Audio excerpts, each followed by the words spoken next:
C'est arrivé, puis ils sont tous couchés à terre, puis c'est ça. C'était fait. La fille de Richard Matt est gérante du Starbucks de Laval où le caïd Charalambo Teologou, 40 ans, surnommé Bobby the Greek, a été assassiné mercredi matin. C'est elle qui a appelé la police. Oui, elle a eu peur. Là. Elle a fait un exercice la semaine passée avec ses membres, s'il y avait quelque chose, un hold-up, quelque chose.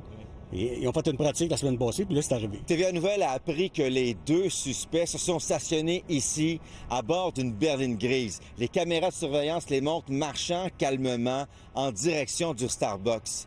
Après le crime, ils reviennent en courant, montent à bord du véhicule et quittent rapidement les lieux par le stationnement arrière, empruntant ensuite la 100e avenue, puis la voie de service de l'autoroute 440 Est.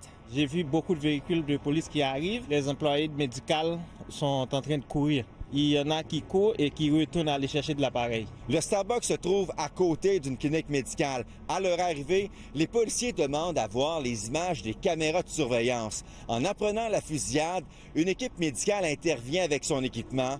Trop tard pour le caïd, l'un de ses gardes du corps est blessé au bras et aux jambes. L'autre, atteint de 6 balles à la poitrine, reçoit une intervention d'urgence pour un pneumothorax, un geste qui lui sauve probablement la vie. Aujourd'hui, on arrive, on va-tu se faire tirer? Des Lavallois rencontrés près de la scène de crime vivent un sentiment d'insécurité. Très inquiétant.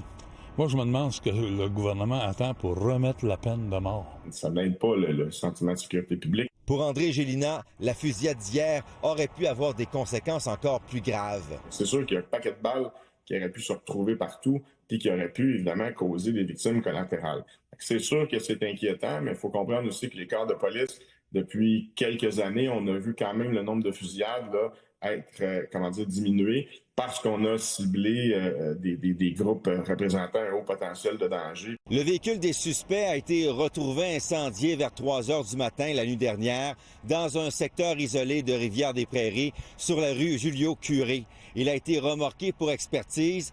Par ailleurs, l'homme grièvement blessé, atteint de 6 balles à la poitrine, refuse de collaborer avec les enquêteurs. Une nouvelle opération est prévue pour lui demain.